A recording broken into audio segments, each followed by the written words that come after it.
Bonsoir, bienvenue à toutes et tous pour cette soirée exceptionnelle sur France 3, consacrée bien sûr au second tour des élections municipales, un 28 juin, une date très inhabituelle pour un scrutin, 3 mois et demi après le premier tour. Ça, c'est inédit dans l'histoire politique française. Ce soir, France 3 vous propose à nouveau pour cette soirée électorale un dispositif inédit. Un dispositif exceptionnel dans toute la région pour vous donner en temps réel les résultats des 44 villes les plus importantes dans lesquelles les maires n'ont pas été élus au premier tour. Vous offrir aussi des analyses de notre politologue et de nos journalistes. Nous serons en direct de la préfecture de Nantes et de la préfecture du Mans. Nous serons aussi dans les mairies et dans tous les points chauds de la région, à Laval, à Avrier, à Cholet, à Sablé-sur-Sarthe, à La Roche-sur-Yon, à Fontenay-le-Comte, mais aussi à Saint-Nazaire ou même encore à La Baule. Et tout au long de la soirée, vous pourrez entendre les réactions des candidats, élus et même battus. Et avec nous tout au long de cette soirée, vous l'avez dit Christine, Arnaud Leclerc, bonsoir. Bonsoir. Vous êtes professeur de sciences politiques à l'Université de Nantes et vous allez nous accompagner sur ces 3 heures de direct pour ces analyses sur les résultats. Pour l'instant, nous ne pouvons pas encore vous donner les résultats, même s'ils commencent à tomber dans les mairies, puisque c'est officiellement à partir de 20h, ça va venir très vite.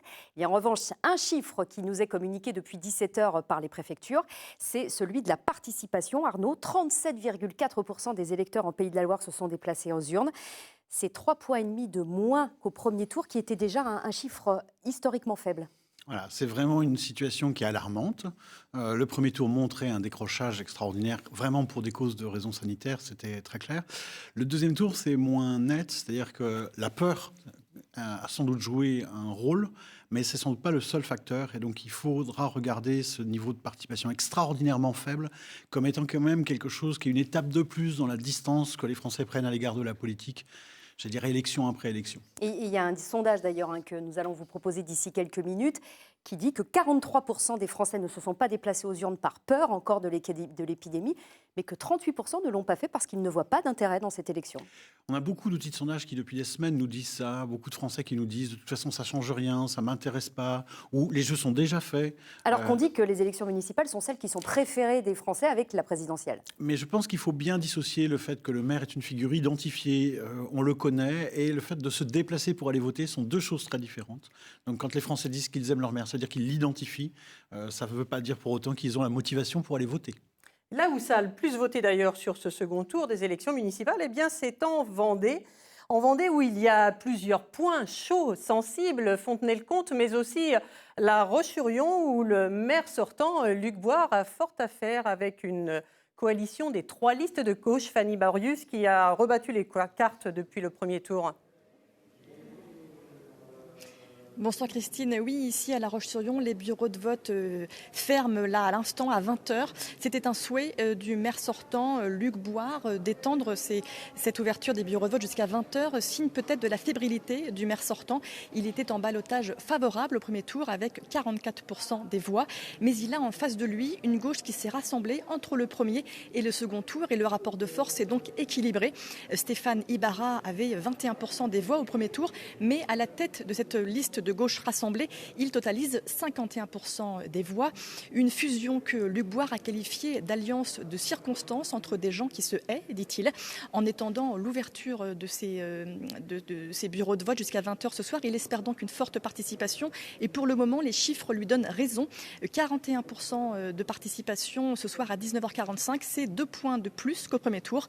Les premiers résultats ne sont pas attendus avant 21h30. Beaucoup Fanny Barius pour cette analyse. On arrive, il reste une petite trentaine de secondes avant 20h, avant de pouvoir donner les premiers résultats. Virginie Charbonneau, oui, on sait en tout cas pour le moment que ça a voté beaucoup plus, ça a voté beaucoup plus, oui, 4,5 points de plus quand même qu'au premier tour en Vendée, un peu plus en Mayenne. Ailleurs, eh bien, on a une baisse de la participation un petit peu partout, jusqu'à 6 points de moins dans le Maine-et-Loire. et 4 points de moins en Loire-Atlantique. Et 12 points de moins dans la Sarthe. Et 12 points de moins dans la Sarthe. Et il y a encore un certain nombre de bureaux de vote où on vote encore pour 4 secondes désormais. C'était Nantes, Saint-Herblain, Cholet et La Roche-sur-Yon. Mais les bureaux de vote ferment à l'instant puisqu'il est 20h. Et nous allons donc pouvoir vous communiquer les premiers résultats. Il y en a très peu pour l'instant encore tombés dans notre région. Il y en a un en revanche qui est quasiment définitif. En tout cas, c'est ce que va peut-être nous dire Thierry Fourmy depuis la préfecture de la Sarthe. Bonsoir Thierry. C'est bien sûr l'élection, la réélection de Stéphane Le Foll au Mans. Qui est encore très conséquent. Donc Stéphane Le Foll sera le futur maire du Mans puisque la dernière tendance lui donnait 64% de suffrage contre 36% à Marietta Caramanli, la députée qui était partie dans cette élection sans l'investiture du Parti socialiste, puisque Marietta Caramanli se présentait sans étiquette, la députée du Parti socialiste. C'était une un petit peu inédite ici au Mans, qu'à l'issue du premier tour en mars dernier. Eh bien, les deux partis qui étaient présents au premier tour en 2014, à savoir donc les Rassemblement national, n'avaient pas réussi à se qualifier. On se souvient qu'en 2014, Christelle Morançais avait réussi à faire vaciller. Thierry Fourmy, on va vous interrompre parce qu'on a quelques petits soucis de liaison avec vous. On vous retrouvera dans quelques instants pour l'analyse des résultats dans la Sarthe. Alors, on va partir à présent à Saint-Nazaire. Saint-Nazaire où le maire sortant, David Samzin, avait contre lui un front anti-Samzin lié à des dissidences au sein de sa propre majorité. Mais les candidats du centre et de la droite avaient même appelé à voter contre Samzin. Myriam Enguenor, est-ce qu'on a des premiers résultats ou des premières tendances à Saint-Nazaire ? Alors écoutez Christine, ici à Saint-Nazaire, les résultats définitifs sont attendus d'une minute à l'autre, puisque les bureaux de vote, les 50 bureaux de vote ont fermé à 18h. Vous l'avez dit, David Samzin, le maire socialiste de Saint-Nazaire, était opposé à sa première adjointe, la candidate écologiste Pascale Hameau, dont la liste a fusionné pendant les deux tours avec une liste de gauche. La candidature de Pascale Hameau a même bénéficié effectivement d'un soutien inattendu, celui de la droite et du centre. Alors qui sortira vainqueur de ce duel, eh bien nous le saurons dans quelques minutes. Une certitude en revanche ici à Saint-Nazaire, eh bien c'est la très faible participation au vote. Près de 70% des électeurs ne se sont pas déplacés et c'est historiquement bas ici à Saint-Nazaire. La participation a été en revanche importante, plus importante en tout cas à La Baule où le scrutin est très attendu sur la presqu'île. Le maire sortant Yves Météro ne se représentait pas après 5 mandats à la tête de la chic station balnéaire. 3 candidats étaient en lice. Franck Louvrier, le patron des Républicains de Loire-Atlantique, Jean-Yves Gontier, candidat à La République En Marche, soutenu par Yves Météro, et Anne Boyer, la candidate de gauche. Dans ce fief de droite, eh bien, la campagne a été virilante. Nous aurons aussi les résultats dans quelques minutes. Merci beaucoup Myriam Enguenor en duplex de Saint-Nazaire. Et on va rester en Loire-Atlantique pour analyser les résultats dans ce département, pour retrouver Emmanuel Faure en duplex de la préfecture. Emmanuel, là les résultats se font attendre. Nantes, c'est toujours très tardif pour avoir des résultats définitifs. Les bureaux ferment à 20h. Et oui, les bureaux viennent de fermer. Virginie, j'étais en train de ramasser mes feuilles. On va tout vous expliquer. Oui, j'ai des feuilles volantes. Forcément, les résultats arrivent petit à petit. On a déjà des résultats sur Sainte-Luce-sur-Loire, normalement. Anthony Desclosiers pour la gauche, 52,15% face à Jean-Guy Alix, le maire d'hiver droite sortant, 47,8%. On a aussi le résultat d'Indre. Indre, ça fait partie de Nantes Métropole, c'est à l'ouest de Nantes. 49,4% pour Anthony Berthelot. Mais ça, ce sont les résultats partiels pour l'instant, me précise-t-on. Résultat d'Orvaux. Orvaux, c'est aussi en Loire-Atlantique, au nord de Nantes, ça fait partie de l'agglomération. C'est une succession, puisqu'on sait que Joseph Parpaillon, le maire d'hiver droite, ne souhaitait pas se représenter. Il avait passé le flambeau, si je puis dire, à Monique Maisonneuve, l'une de ses anciennes adjointes. Eh bien, elle ne recueille que 27,5%, 41,7% pour Jean-Sébastien Guiton, la transition positive, qui l'emporte donc et obtient 25 sièges sur les 35 que compte le conseil municipal d'Orvaux. Merci beaucoup Emmanuel Faure. Donc on note que Sainte-Luce et Orvaux en Loire-Atlantique près de Nantes basculent à gauche toutes les deux. On prend à présent la direction de Laval. Laval où Florian Bercaud, le candidat de la gauche, était opposé à l'adjoint à la culture sortant de la majorité de Françoise Aucriteau, c'était Didier Pilon. Et Pierre-Éric Cali, vous êtes en direct de la mairie de Laval. Il y a une surprise à Laval. Ah non, nous ne sommes pas à la mairie de Laval, nous sommes à la préfecture de la Mayenne. Alors oui, c'est la fin d'un suspense, vous venez de l'annoncer, plutôt inédit en Mayenne, victoire donc de Florian Bercaud. C'est donc la victoire ce soir ici à Laval de la gauche, pour une ville d'ailleurs considérée comme de gauche. En ça, il n'y a pas de grosse surprise. Mais il n'y aura pas eu de prime au sortant pour la liste centre d'hiver droite emmenée par l'adjoint à la culture, Didier Pilon. Et l'on retiendra une campagne intense avec de nombreuses attaques de part et d'autre, encore une fois pas habituelle en Mayenne. Et puis une victoire de Florian Bercaud, fortement aidé par le soutien de Guillaume Garot, en fin de liste, qui ne sera donc même pas conseiller municipal. L'essentiel, dit-il, c'était le symbole. Eh bien, ça a marché. Merci beaucoup Pierre-Éric Cali en duplex donc de Laval où vous venez de le dire, la ville rebascule à gauche. C'est Florian Bercaud qui est donc élu ce soir. On vous retrouvera dans la soirée. À présent, on va se rendre dans le Maine-et-Loire sur un des points chauds de ce département. C'est Avrier, où nous retrouvons tout de suite en duplex Éric Aubron. Bonsoir Éric. C'est un entre-deux-tours vraiment très particulier puisque Marc Laffineur, le maire sortant qui menait la liste au premier tour, jetait l'éponge dans l'entre-deux-tours. Est-ce que ça a fonctionné pour celui qu'il espérait voir prendre la tête, c'est-à-dire son adjoint Laurent Prétrault ce soir ? Et oui, Marc Laffineur, le maire sortant, qui est bien présent ici pour suivre le moindre résultat qui tombe ici en mairie d'Avrier. Il en reste encore 5 bureaux de vote à connaître sur les 13 bureaux de vote que compte Avrier. Marc Laffineur, effectivement, n'est pas au second tour de ces municipales. C'est le candidat Laurent Prétrault qui est septième sur sa liste, qui prend la main de sa liste. Et il est en concurrence avec Caroline Houssin-Salvetta. C'est un match qui s'annonce très serré sur ses résultats partiels, en tout cas sur les résultats qui tombent actuellement. Quelques pourcentages d'écart, mais il devance très largement ces deux candidats. Et bien le troisième candidat, Florian Santino, qui est le candidat centriste de 28 ans, l'ex-adjoint de Christophe Béchu à la mairie d'Angers.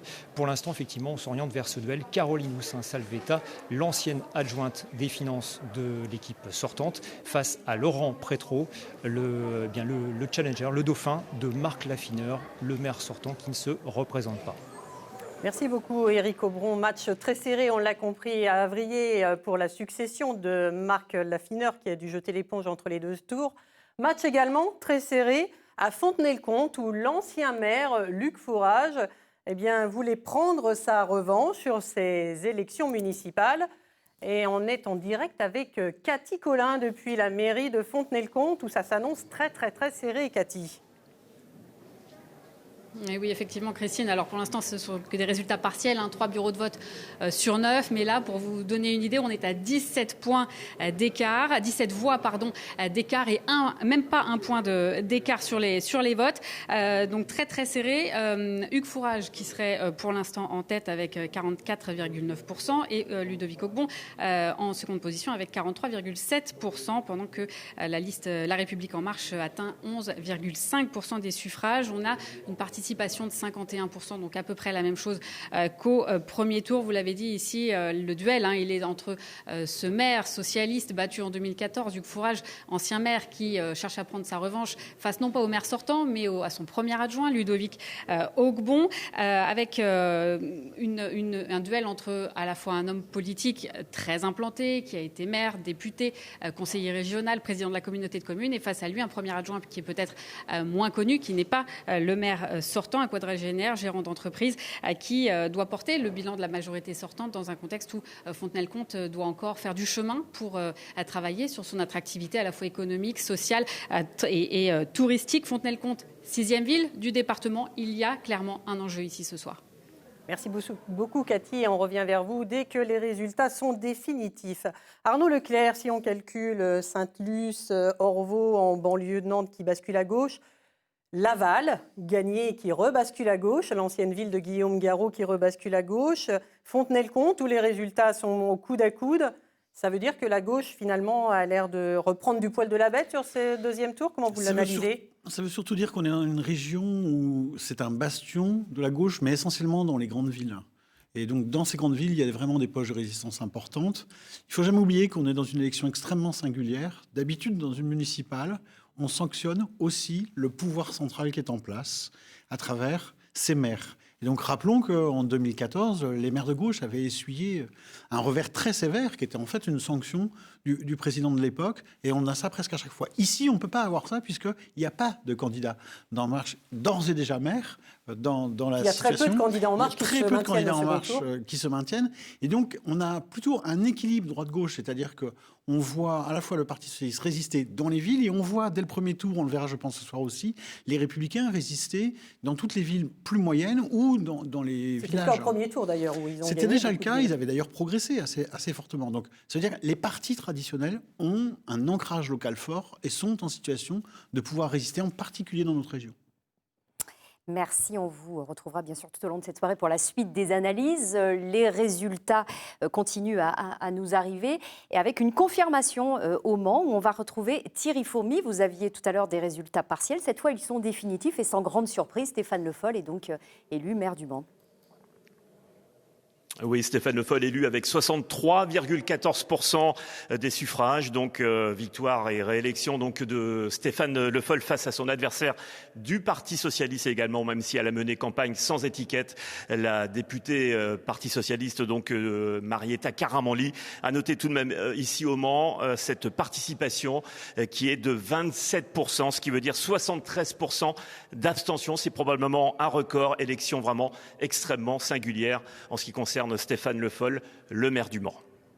Merci beaucoup Thierry Fourmy. Vous le disiez, les maires socialistes dans les grandes villes sont confortés. Eh bien, c'est le cas au Mans, même si l'abstention est très très forte, ce qui est le cas aussi dans les grandes villes. On va aller à présent à Cholet, où Gilles Bourdoulex brigue un 5e mandat. Il est face à Anne Hardy, son adversaire d'hiver gauche, qui a fait une coalition avec La République En Marche. Est-ce qu'on a des premiers résultats? Non, puisque les bureaux de vote ont fermé assez tard, Jérémy Armand, à Cholet. Effectivement, Christine, le dépouillement a lieu en ce moment même dans ce bureau de vote de la mairie de Cholet, comme un peu partout dans la commune où les bureaux, que vous l'avez dit, ont fermé à 20h. Mais on sent une forme d'effervescence, puisque pour la première fois peut-être depuis 1995 et l'accession de Gilles Bourdoulex à l'hôtel de ville, il pourrait y avoir un second tour assez serré finalement. Le maire sortant est quand même le favori. Il a réuni 43% des voix au premier tour, donc pour faire un 5e mandat. Néanmoins, pendant l'entre-deux tours qui a duré 3 mois, les différentes listes d'opposition ont réussi à s'unir, faire un front commun derrière Anne Hardy, la conseillère municipale sortante, candidate d'hiver gauche, qui s'est alliée, vous l'avez dit, avec la liste de La République En Marche, ainsi que 2 colistiers d'une liste centriste. Mais c'est la tête de liste centriste n'avait pas donné son accord écrit à ce que ces 2 personnes rejoignent la liste d'Anne Hardy. Et donc, par conséquent, cette irrégularité au sens du code électoral a été immédiatement saisie par Gilles Bourdoulex pour faire un recours devant le tribunal administratif. Le verdict judiciaire sera donné seulement après l'élection, mais vous le voyez, il y a une forme de tension dans cette campagne. On attend les résultats à partir de 21h30.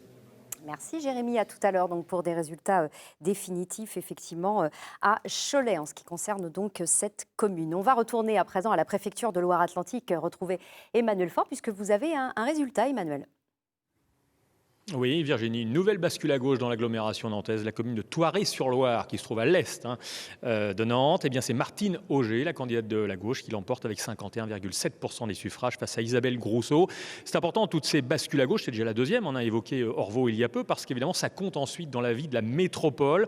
On sait que la maire socialiste de Nantes, Johanna Roland, candidate à sa réélection, on saura ce soir si elle est réélue, si sa liste l'emporte, eh bien, compte asseoir un peu plus son autorité sur la métropole nantaise. C'est 98 élus, dont la moitié quasiment proviennent de la ville de Nantes. Donc autant de soutien à gauche dans les villes environnantes, c'est un peu plus de pouvoir pour Johanna Roland.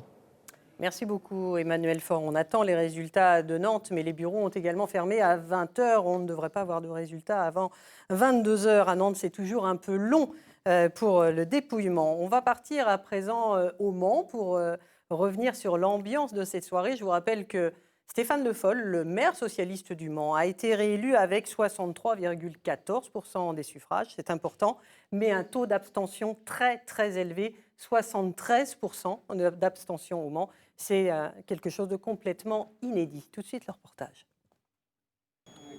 2 listes, mais une seule couleur, le rose pour le Mans, ce qui signifie une absence totale de la droite et du centre au sein du futur conseil municipal. Pour les électeurs qui se sont déplacés, ce n'est apparemment pas un problème. Ça reflète le vote du premier tour. Le constat est que, pour moi, le Mans est plus une ville de gauche, tout simplement. Il n'y a peut-être pas énormément d'opposition, mais c'est peut-être ce que la ville du Mans attend. Moi, je peux comprendre que les personnes ne soient pas forcément satisfaites du fait qu'il n'y ait pas de réelle opposition, mais voilà, je pense que quand il y a une opposition un peu trop importante, il est compliqué de mettre des projets en place. Et après, il est compliqué de juger les personnes si elles n'ont pas réussi à mettre leurs projets en place pendant leurs 6 ans de mandat. Il existe malgré tout des divergences de programmes entre les 2 listes, mais sur le fond, les thématiques écologiques, sociales et culturelles se font souvent écho. Ce sont donc des personnalités qui vont s'opposer, plus que des idées. Même s'ils ont le même type d'engagement, ils ne sont pas forcément les mêmes décisions et ni la même manière de prendre les décisions. Alors je pense qu'il y a des enjeux personnels importants, donc il y aura des oppositions dont peut-être les ressorts sont personnels. Ensuite, les écologistes qui ont rejoint les socialistes, je pense qu'ils ne vont pas toujours être d'accord. La situation est en tout cas inédite au Mans. Le futur conseil municipal va peut-être devoir trouver des méthodes tout aussi inédites pour travailler sereinement et laisser toutes les sensibilités s'exprimer. C'est une situation assez inédite quand même, Arnaud Leclerc, un conseil municipal presque 100% socialiste au Mans. On imagine aussi à Saint-Nazaire, puisque les 2 listes sont de gauche, qu'il y aura une opposition qui sera inexistante forcément, en tout cas à droite ou au centre. Ça pose question ?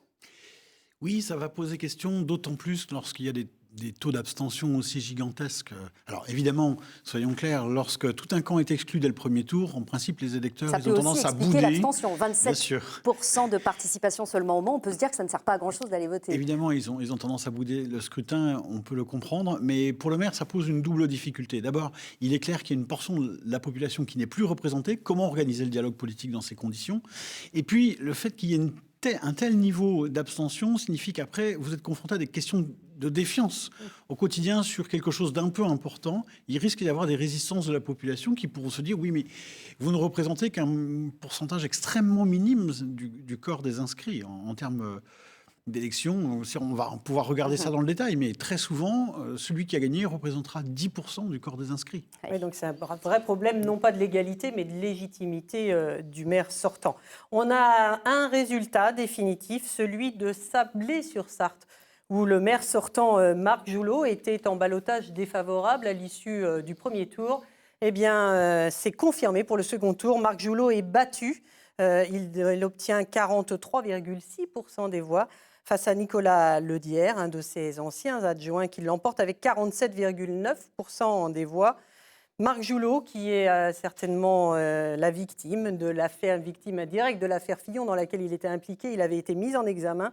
On rappelle que le procès avait eu lieu quelques jours avant le premier tour et que Marc Joulot, eh bien, le verdict de cette affaire dans laquelle Marc Joulot était impliqué aura lieu lundi. On va retrouver depuis la mairie de Sablé-sur-Sarthe Quentin Duval. Quentin, quelle est l'ambiance à la mairie de Sablé ce soir ? Eh bien, comme vous le disiez, Christine, évidemment, c'est Nicolas Ledière qui l'emporte ce soir. Il confirme donc son avance du premier tour. Et puis devant l'hôtel de ville, eh bien, nous voyons beaucoup de supporters de Nicolas Ledière. L'équipe de Marc Joulot, elle, semble absente. Il n'y a pas eu de proclamation directe devant les Saboliens des résultats jusqu'à maintenant. Il semble qu'il tarde à dévoiler les résultats à la population.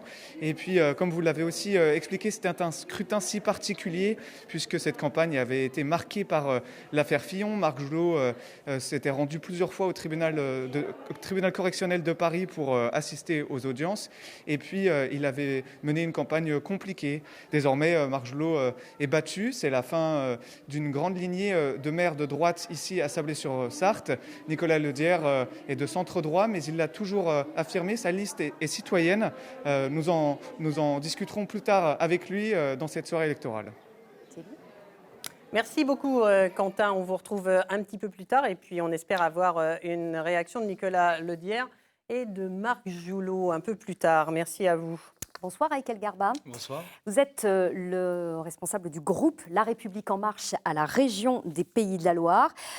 Pour l'instant, pas beaucoup de résultats en ce qui concerne votre parti, mais il y en a un qui vient tout juste de nous parvenir. C'est celui de Chaland, en Vendée, où c'est Rémi Pacrot qui est élu avec 49,5% des suffrages. Rémi Pacrot qui n'est pas encarté à La République En Marche, mais qui en revanche a comme numéro 2 un attaché parlementaire du député Philippe Latombe.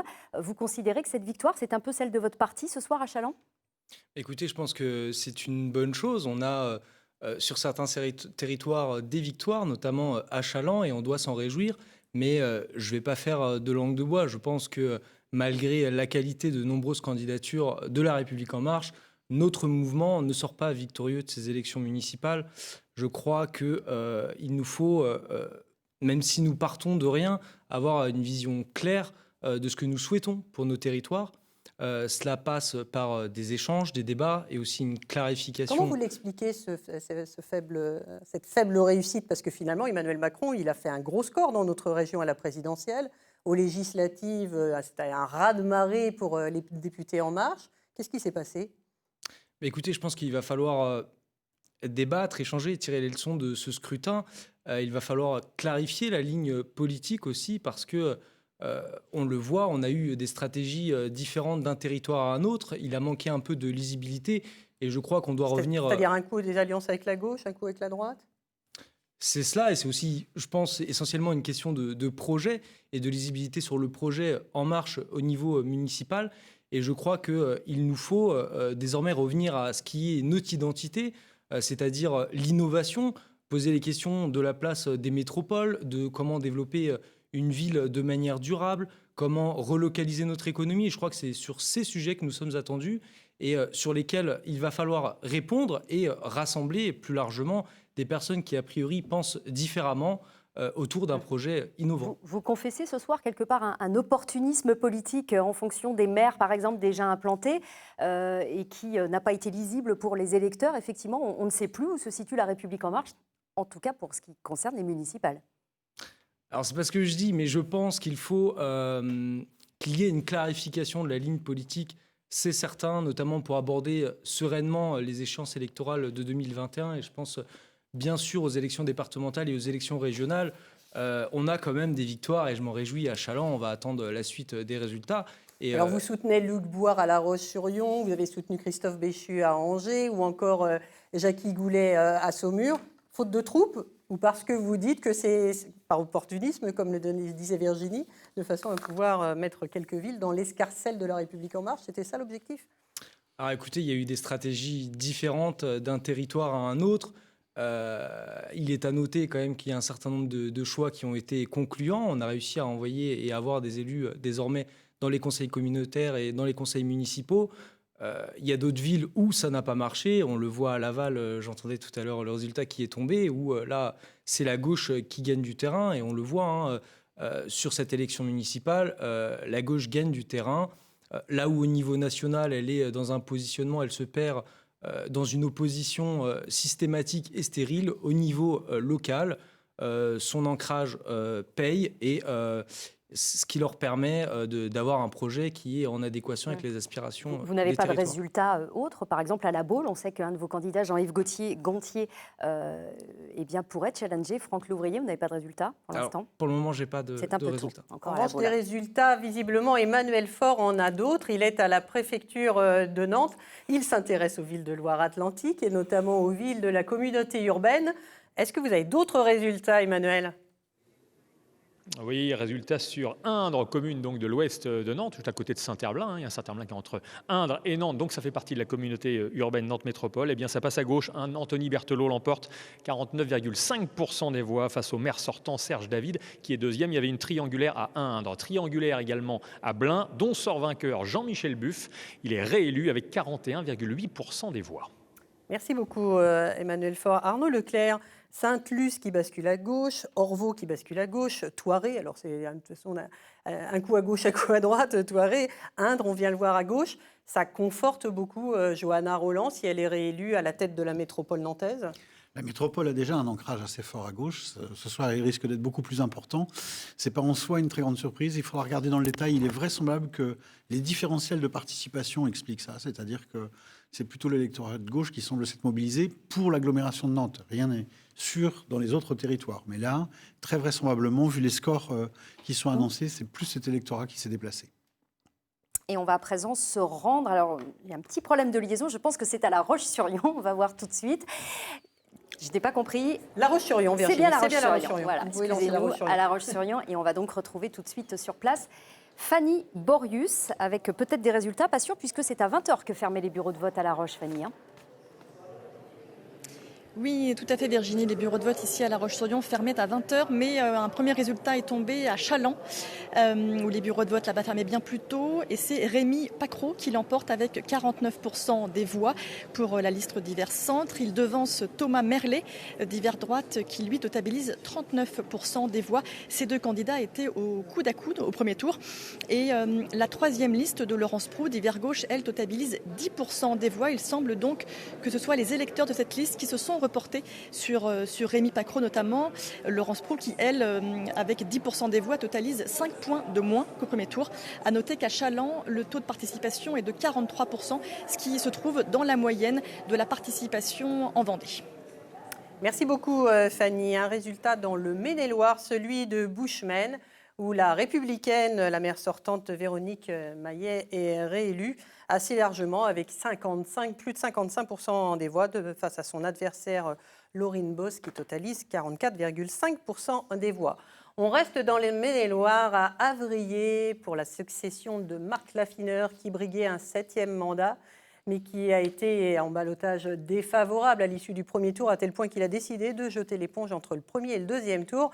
Éric Ombron, on vous retrouve à Avrier. Est-ce que le dauphin de Marc Laffineur, Laurent Prétreau, est en passe de reprendre la mairie d'Avrier? Est-ce qu'on a des résultats définitifs ou pas?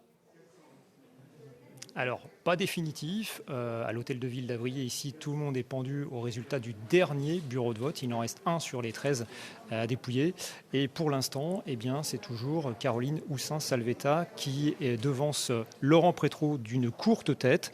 Le dernier bureau de vote, eh bien, ne devrait pas tarder à tomber. Florent Santino, lui, le troisième candidat de cette triangulaire, est loin derrière. Candidat centriste, donc ne serait pas le futur maire d'Avrier, ça c'est une certitude.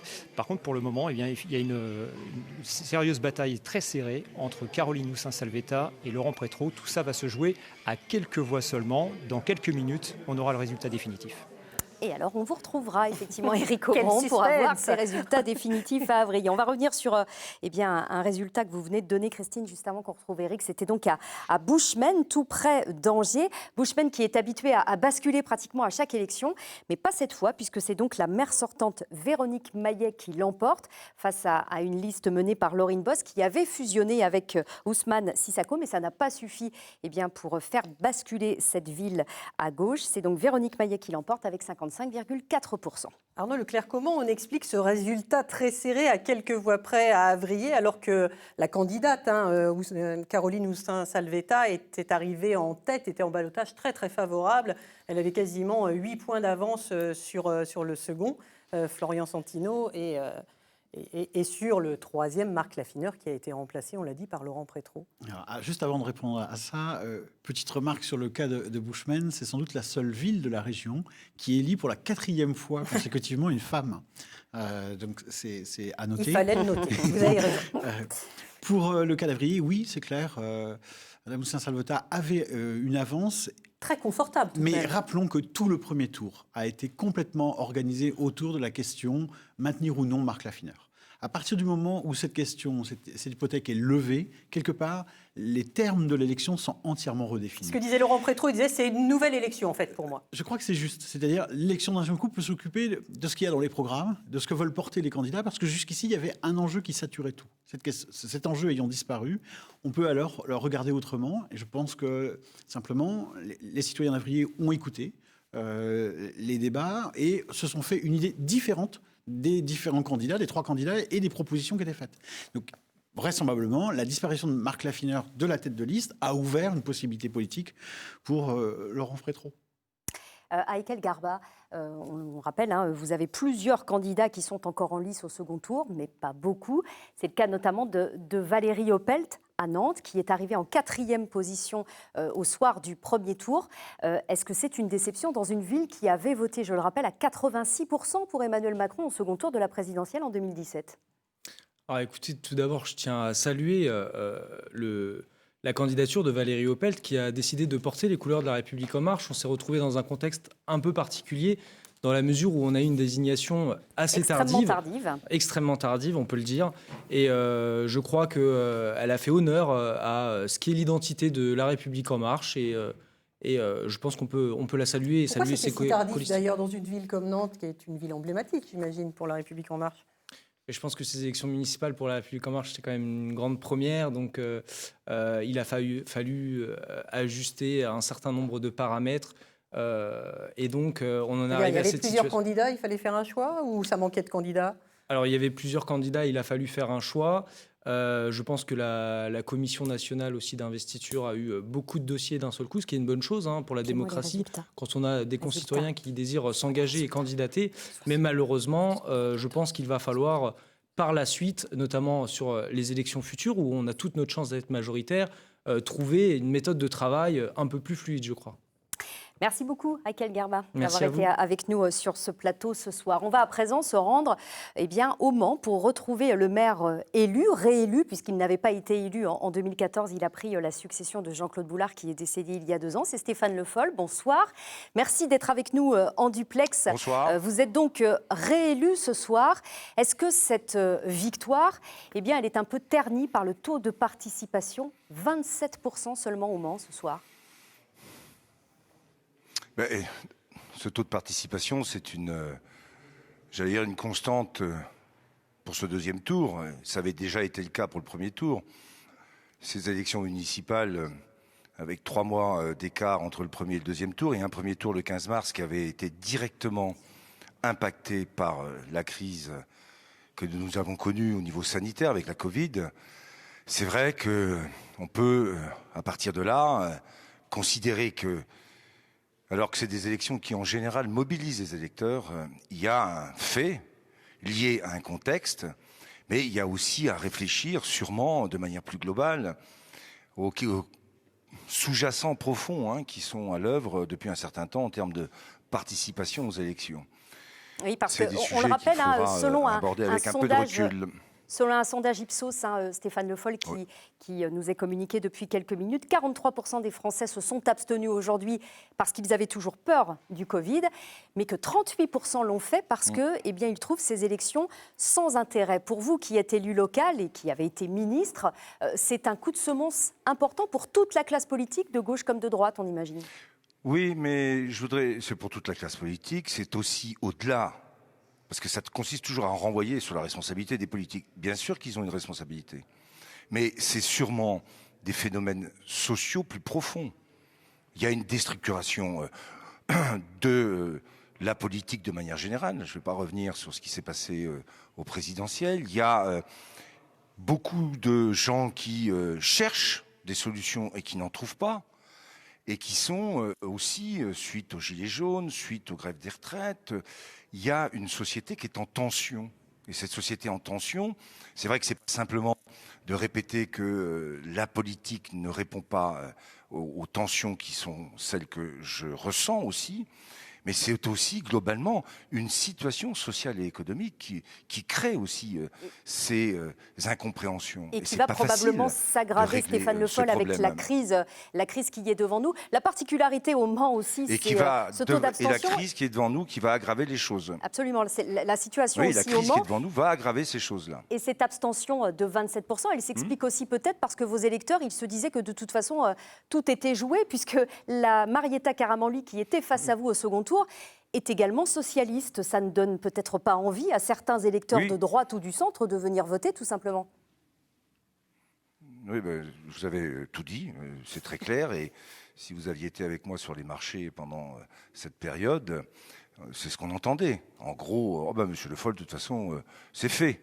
J'ai eu beau répéter qu'une élection n'est jamais jouée tant qu'elle n'est pas passé, ça a été un peu compliqué de remobiliser un électorat qui considérait qu'après le premier tour, les enjeux avaient déjà été clairement déterminés. C'est vrai, ça s'ajoute à la situation plus générale. Et justement, comment est-ce que, il va fonctionner ce conseil municipal 100% socialiste ? Alors d'abord, 100% socialiste, ce sera toujours compliqué de dire ça. Est-ce que c'est 100% socialiste parce que nous étions il y a pas encore très longtemps avec Marietta Karamanli dans le même parti, il y a d'autres sensibilités qui seront là, mais là, Marietta Karamanli choisit d'être dans l'opposition. Donc j'ai souhaité ce soir d'abord adresser un message à toutes les Mancelles et tous les Manceaux pour les remercier, et en même temps, il faut avoir le souci maintenant d'être à la fois respectueux de l'opposition, qu'on se respecte mutuellement, et puis qu'on essaye de rassembler le plus largement possible, puisque vous l'avez parfaitement noté, une partie des électeurs n'avait pas au deuxième tour de solution politique qui leur convenait. Et j'en ai parfaitement conscience. C'est pour ça d'ailleurs que j'ai fait une proposition qui consistera à inviter un certain nombre de personnalités politiques, s'ils le souhaitent d'ailleurs, à des commissions pour que chacun puisse aussi évoquer et dire un certain nombre de choses. Il y a d'autres voix et d'autres tendances politiques qui puissent s'exprimer. Merci beaucoup Stéphane Le Foll d'avoir été en duplex avec nous depuis Le Mans, où vous avez donc été réélu ce soir avec un peu plus de 63% des suffrages. Et ce que dit Stéphane Le Foll, ça vaut aussi pour Saint-Nazaire, où là aussi il n'y aura plus d'opposition, et le maire a fait le même type de proposition pour que la droite et le centre puissent s'exprimer avant les conseils municipaux. Nous allons à présent à Avrier, où il y a des résultats définitifs. La candidate sortie en ballottage favorable au premier tour, Caroline Salvetta, était au coude à coude avec le dauphin de Marc Laffineur, Laurent Prétrault. Eh bien, on connaît le résultat désormais, Éric Aubron, et c'est Caroline Houssin-Salvetta qui l'emporte de quelques voix. Absolument, et c'est Marc Laffineur, le maire sortant, qui a proclamé les résultats sur le parvis de l'Hôtel de Ville. Il a effectivement annoncé que c'était Caroline Houssin-Salvetta, son ancienne adjointe aux finances, qui était désormais maire de la commune d'Avrier, cette commune au nord d'Angers de 14 000 habitants, cité pavillonnaire plutôt tranquille, mais qui a connu une campagne pour le moins agitée. Caroline Houssin-Salvetta sortait en tête de ce premier tour. Elle obtient la mairie d'Avrier d'une courte tête, d'une quarantaine de voix seulement, au coude à coude avec Laurent Prétrault, le dauphin de Marc Laffineur, le maire sortant, qui ne se représentait pas, vous le disiez.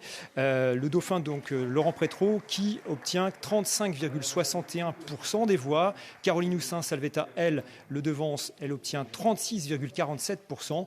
Quant au troisième candidat de cette triangulaire, Florent Santino, le candidat centriste, il totalise 27,91% des suffrages. C'est donc une nouvelle ère qui commence ici à Avrier. Une nouvelle page se tourne. Écoutez, vous l'avez dit, Marc Laffineur, lui, en a fini avec la vie politique. Il a décidé de se retirer de la vie politique. Il passe la main à Caroline Houssin-Salvetta dès à présent. Oui, et à Avrier, on a l'impression que c'est une bascule, mais en fait non, puisque, rappelons-le, Caroline Houssin-Salvetta faisait partie de la majorité de Marc Laffineur. C'est donc bien une ville qui reste à droite ce soir. Et qu'en est-il d'une autre ville qui se situe à un autre endroit de notre région ? C'est Fontenay-le-Comte. On va retrouver tout de suite l'un des deux candidats en lice pour ce second tour. Candidat qui est élu ce soir, maire de Fontenay-le-Comte, c'est Ludovic Haugbon. Merci beaucoup d'être avec nous, monsieur Haugbon, en direct de votre hôtel de ville. Désormais, vous étiez premier adjoint du maire sortant Jean-Michel Lallaire. Nous n'avons pas ici à Nantes les résultats. Avec quel pourcentage êtes-vous élu ce soir ? Alors, je resterai prudent à cette heure encore, puisque nous avons encore un bureau qui est en recomptage. Moi, les résultats qui me sont parvenus pour l'instant, c'est une cinquantaine de voix d'écart ici sur Fontenay-le-Comte. Donc, je reste encore prudent à cette heure. Voilà. Comment est-ce que vous analysez ce très faible écart entre vous-même, héritier du maire sortant Jean-Michel Lallaire, et Hugues Fourage ? Je rappelle que c'est l'ancien maire de Fontenay-le-Comte jusqu'à 2014. Il avait été battu par Jean-Michel Lallaire. C'est vrai.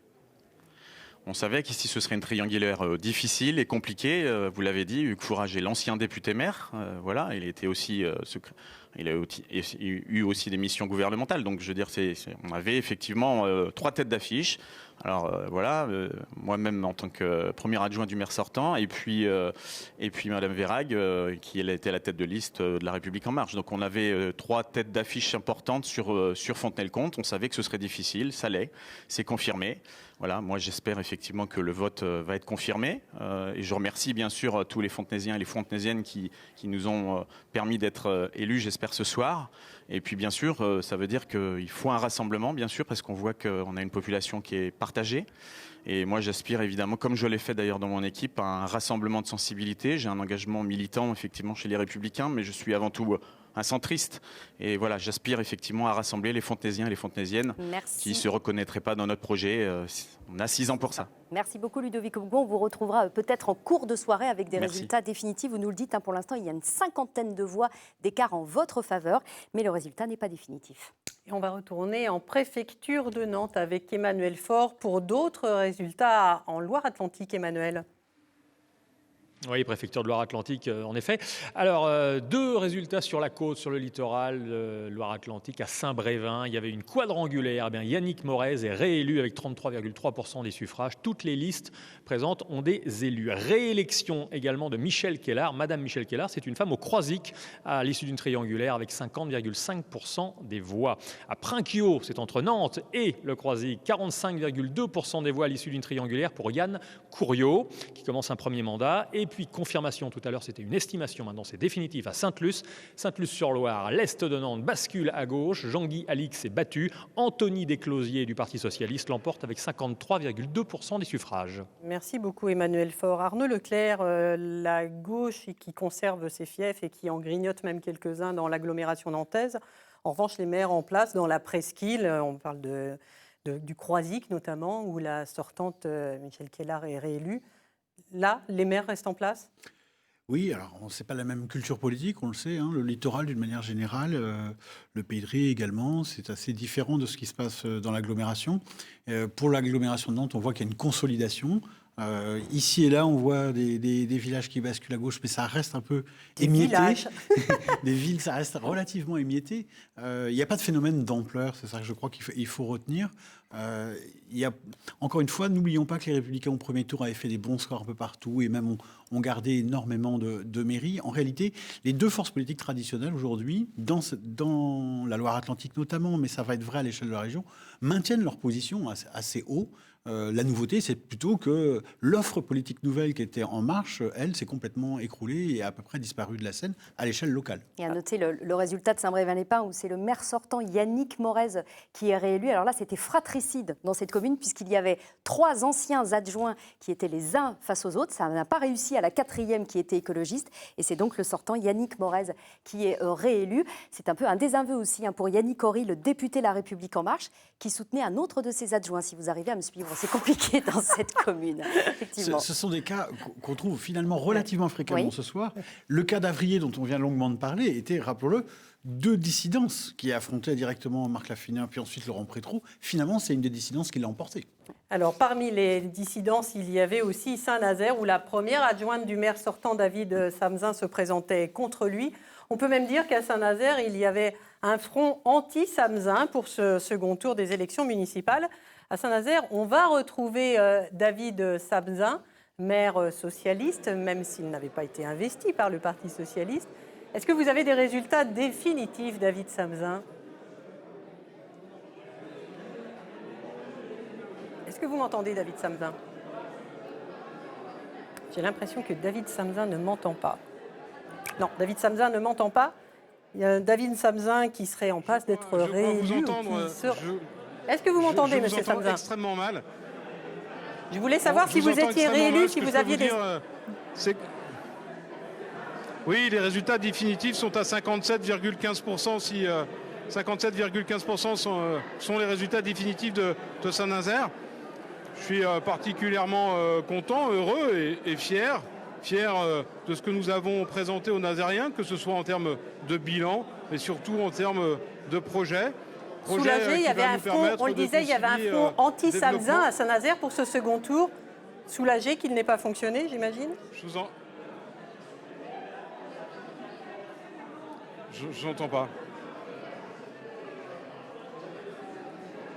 Le front anti-Samsa n'a pas fonctionné à Saint-Nazaire. Allez-y, monsieur Samsa, on vous écoute.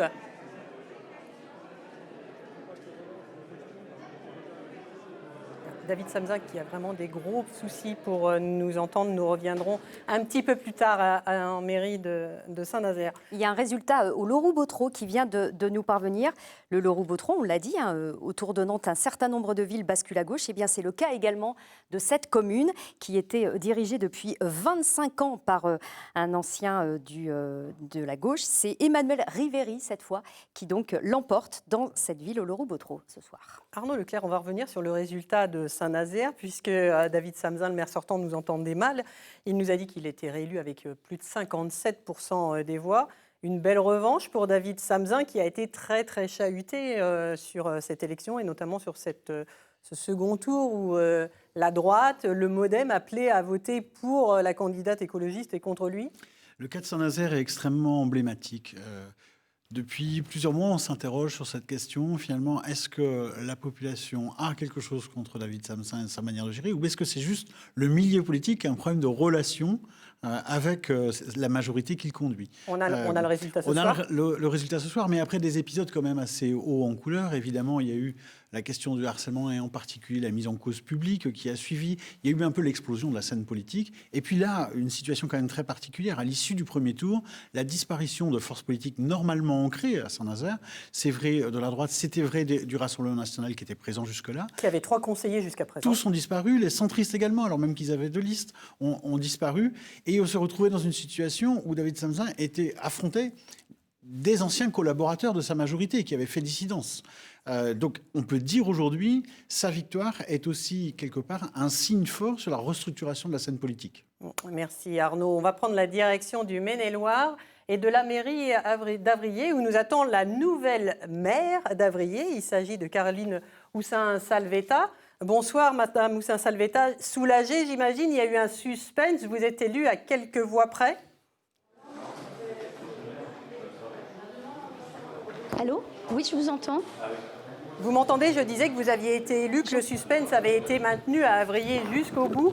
Vous prenez la succession de Marc Laffineur, qui a décidé donc de se retirer de la vie politique. Vous êtes élu, mais à seulement quelques voix, après une soirée de long suspense pour vous. Oui, une soirée de long suspense, vous avez raison. Il y a 43 voix, je crois, d'écart. Et comment vous analysez, alors vous qui aviez 8 points d'avance à l'issue de ce premier tour, comment vous analysez ce match de second tour, entre guillemets ? Ça a été un match particulier parce qu'en fait, il y a eu quand même, je rappelle, une période de confinement importante.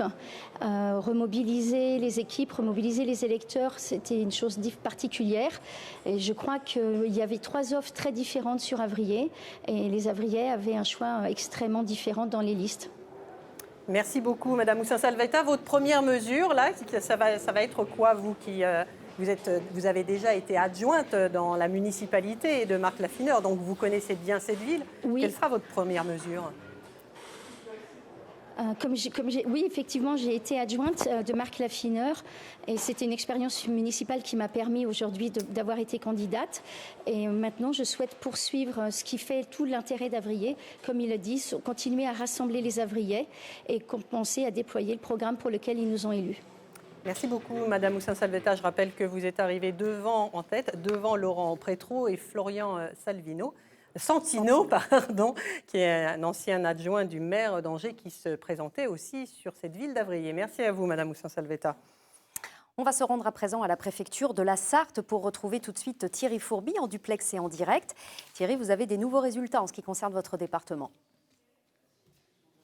Oui, Virginie, au-delà de l'élection donc, de Stéphane Le Foll à la mairie du Mans, eh bien, à Écomois, nous sommes à une vingtaine de kilomètres au sud-est du Mans, avec 4500 habitants, et c'est le maire sortant, ce n'est pas une surprise, Sébastien Gouillet, qui a été réélu avec un petit peu plus de 51% des suffrages. À Ivray-l'Évêque, la commune, c'est dans la banlieue du Mans, bascule à gauche, puisque le candidat d'hiver droite, André Leroux, a été battu par Damienne Fleury, candidate d'hiver gauche, 53,17%. 50% des suffrages. Et puis à Saint-Calais, il y avait une triangulaire à Saint-Calais. Le candidat Marc Mercier, sans étiquette, a été élu. Il succède donc à Joël Gachet, puisque Marc Mercier, à qui il manquait une quinzaine de voix à l'issue du premier tour, eh bien Marc Mercier a été élu avec 52,84% des suffrages à Saint-Calais, dans cette commune située là aussi dans le sud-est du département de la Sarthe. Merci beaucoup Thierry Fourmi. À présent, nous allons en Mayenne, à Laval, préfecture de la Mayenne, à Laval, retrouver Pierre-Éric Cali. Pour des résultats qui ne concernent pas Laval, on sait que Laval a basculé à gauche et que le maire est désormais Florian Bercot. Des résultats de Mayenne, de la ville de Mayenne, où il y avait une succession, celle de Michel Angot, Pierre-Éric Cali. Eh bien oui, idem à Mayenne, la gauche est toujours là, ce n'est pas un retour, c'est une continuité. La troisième ville du département, et c'est Jean-Pierre Le Scornet qui remporte ce second tour avec 75% des voix, un très beau score. Rappelons qu'il y aurait pu y avoir une quadrangulaire, mais qu'un des 4 candidats, Jean-Claude Lavandier, a jeté l'éponge un mois après le premier tour. Restaient donc 2 candidats de droite et du centre, Adrien Mottet pour l'UDI et le marcheur Jocelyn Chouzy. Une campagne là aussi assez singulière, car les 2 figures politiques locales n'ont pas souhaité apporter de soutien massif. Le député UDI Yannick Favennec s'est montré très discret et le maire sortant d'hiver gauche, Michel Angot, n'a pas voulu s'engager. Et c'est donc le socialiste Jean-Pierre Le Scornet, actuel conseiller régional, qui prendra la suite de Michel Angot, un maire très regretté. La ville de Mayenne donc reste à gauche et pourra travailler main dans la main avec Laval. Donc elle reste avec Jean-Pierre Le Scornet, qui était un ancien adjoint de Michel Angot. Merci beaucoup Pierre-Éric Cali de ces résultats. Et puis un résultat à Beaufort en Anjou, c'est en Maine-et-Loire un résultat qui conforte le retour de l'ancien maire, c'est Jean-Charles Taugourdeau. Il a été maire pendant 25 ans. Il avait dû abandonner ce poste d'élu local en raison du cumul des mandats en 2017. Il a choisi de revenir donc à la tête de sa commune, désormais commune nouvelle Beaufort en Anjou. Paris réussi. Il est élu avec 47%. Cela veut donc dire, Arnaud, qu'il y aura une législative partielle dans le Maine-et-Loire. Exactement, dans la mesure où sa suppléante avait annoncé qu'elle ne voulait pas directement aller à l'Assemblée nationale, et donc il y aura une législative partielle dans la foulée. Et une information qui nous parvient aussi de la Baule, ce n'est pas encore officiel, mais notre équipe qui est sur place à la Baule nous dit que Franck Louvrier, l'ancien conseiller en communication de Nicolas Sarkozy, le patron des Républicains dans le département de Loire-Atlantique, Franck Louvrier, a annoncé à ses troupes sa victoire il y a quelques secondes. Donc c'est une victoire, ce serait une victoire sur le candidat face au candidat de la République En Marche. On va retrouver Emmanuel Faure depuis la préfecture de Loire-Atlantique pour d'autres résultats, Emmanuel. Oui, Christine, comme vous semblez aimer le littoral de Loire-Atlantique après la Baule, on va poursuivre un peu du côté de Piriac, où Jean-Claude Ribaud est élu avec 51,4% des suffrages. C'était l'ancien premier adjoint de l'ancien maire, vous me suivez jusqu'à présent, qui avait été démis de ses fonctions. Donc c'est une revanche pour cet homme de 72 ans. À Guérande, Nicolas Criot est réélu à l'issue d'une quadrangulaire, 47,14% des voix. À Montoire de Bretagne, on se rapproche de Saint-Nazaire, Thierry Noguet élu, 57% des voix. Et puis confirmation de ce que disait Virginie Charbonneau il y a quelques instants. Emmanuel Rivry, une triangulaire au Leroux-Botreau, il en sort vainqueur avec un peu plus de 55% des suffrages. Merci beaucoup Emmanuel pour ces résultats. On vous retrouvera bien sûr tout au long de la soirée parce qu'il en reste beaucoup en Loire-Atlantique à découvrir. Les bureaux de vote fermés à 20h à Nantes et à Saint-Herblain également. On va retourner à présent dans la Sarthe, au Mans, pour retrouver une des candidates battues ce soir. C'est Marietta Caramanli qui était face à Stéphane Le Foll, le maire réélu du Mans. Bonsoir Madame Caramanli, merci d'être avec nous. La mobilisation autour de vous n'a pas suffi, mais vous avez progressé de 20 points entre le premier et le second tour. Est-ce que cela vous fait dire que des voix de droite ou du centre qui ne pouvaient pas s'exprimer parce qu'il n'y avait que 2 candidats de gauche, se sont portés sur vous aujourd'hui? Je dirais des Mancelles et des Manceaux qui croient à notre projet, qui croyaient à nos propositions innovantes et une méthode de démocratie participative renouvelée totalement. Et ça, c'est un élément positif ce soir qui nous amène à un conseil municipal avec 10 élus et que nous comptons aussi également de continuer à porter ces valeurs, cette façon de travailler et surtout répondre, essayer d'améliorer le quotidien des Mancelles et des Manceaux. Merci beaucoup Marietta Karamanli. Je suis navrée, on va devoir couper puisque le son n'est pas très bon. Vous l'avez constaté avec ce duplex depuis Le Mans. Je vous propose de réécouter tout de suite un morceau de l'interview que nous avons réalisé il y a quelques minutes avec Stéphane Le Foll, maire élu au Mans. On l'écoute. Et je souhaite que dans la mandature qui s'ouvre, l'opposition qui existe et qui est là, avec un résultat autour de 35%, soit à la fois une opposition, bien entendu, ça a été dit, mais que ça se fasse dans le respect de chacun et dans le respect du résultat et du choix des Lancel et des Manceaux. J'ai aussi indiqué beaucoup de listes qui étaient au premier tour n'ont pas eu de liste au second. Et il faudra aussi tenir compte d'un certain nombre de sensibilités politiques avec sûrement une manière d'associer un certain nombre de ces sensibilités à l'activité de la ville en étant simplement des invités à un certain nombre de commissions. Je pense que ça fera l'objet d'une discussion entre nous, mais je souhaite vraiment que dans ce contexte, on soit en capacité d'avoir une démarche la plus ouverte possible. Ça a toujours été le choix que j'ai fait et je continuerai à le faire. C'était Stéphane Le Foll, réélu avec 63,14% des voix au Mans, avec un taux d'abstention particulièrement fort dans les grandes villes comme Le Mans, 73% sur ce second tour. On va retourner à Saint-Nazaire pour retrouver dans des conditions de direct et de duplex plus acceptables pour le son. France 3 a été victime, il faut le savoir, d'une cyberattaque ces derniers jours. Et donc, on a des difficultés avec les duplex et avec le son. David Samzin, maire réélu de Saint-Nazaire, socialiste, même si vous n'aviez pas été investi par le Parti socialiste. 57% des voix, c'est un résultat définitif, David Samzin ? Manifestement, c'est un résultat définitif, 57,15%. J'imagine que c'est la revanche de David Samzin ce soir, alors que sur ce second tour, il y avait, on peut le dire, un véritable front anti-Samzin à Saint-Nazaire, où la droite et le centre appelaient à voter pour la candidate écologiste et contre vous, David Samzin. Je vais peut-être vous surprendre, madame, mais ce n'est pas ma façon de faire de la politique, il n'y a pas de revanche. Il y a eu une stratégie de campagne électorale menée depuis les élections législatives. Mais moi, j'ai toujours aimé cette ville, j'ai toujours aimé les Nazériennes, les Nazériens, j'ai toujours aimé ce qu'on sait faire ici. Alors c'est vrai que ça a été dur, la période a été parfois difficile. Et je ne vais pas vous cacher que je suis un maire content, heureux, fier. Fier parce que le bilan est bon, et c'est ce que viennent de nous dire les Nazériens. Nous avons progressé de plus de 2000 voix. Puis surtout pour le projet que nous menons et puis pour faire face à cette crise économique et sociale qui est devant nous. Donc je suis Pascal Amou, qui est votre ex-première adjointe, Pascal Amou, qui se présentait contre vous, votre adversaire. C'est aujourd'hui votre opposition à Saint-Nazaire, sachant que la droite et le centre ont disparu, éliminés dès le premier tour. Ma fierté, c'est d'avoir éliminé le Front National. Ça, c'est une certitude et vous le savez, je m'en suis jamais caché. Après, une opposition, elle se respecte comme j'ai respecté toutes les oppositions. Après, cet attelage était un attelage des Nazériens encore, ne se sont pas trompés, qui allait du nouveau parti anticapitaliste jusqu'à la droite et même l'extrême droite laissait à penser qu'on pouvait voter pour eux. Écoutez, moi je me suis battu avec une équipe sortante et je pense à toutes celles et ceux qui m'ont entouré parce que la période n'a pas été facile. Et puis cette équipe renouvelée, mêlant expérience et puis aussi d'hommes et de femmes qui arrivent, qui vont prendre leurs responsabilités. Est-ce que vous avez les taux de participation à Saint-Nazaire, David Samzin? Est-ce qu'on a bien voté à Saint-Nazaire? On est à 30% de taux de participation.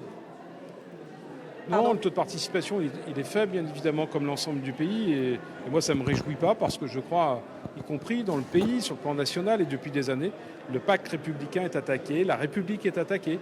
Et ce sont des signaux dont la classe politique, dont je fais partie, mais y compris nationalement, doit entendre parce que lorsque des hommes et des femmes ne se déplacent pas, y compris pour une élection de proximité, celle d'un maire ou d'une maire, c'est jamais des bons signes. Alors, on peut tout mettre sur le dos du Covid, je ne crois pas.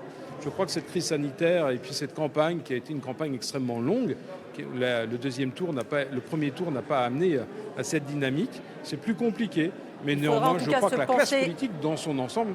Il faudra se pencher effectivement sur ce taux de participation et sur la légitimité des maires qui ont été élus ce soir. C'est vrai dans tout le pays. Merci beaucoup David Samzin d'avoir été avec nous en direct de la mairie de Saint-Nazaire. Vous êtes réélu, je le rappelle, avec 57% des votants.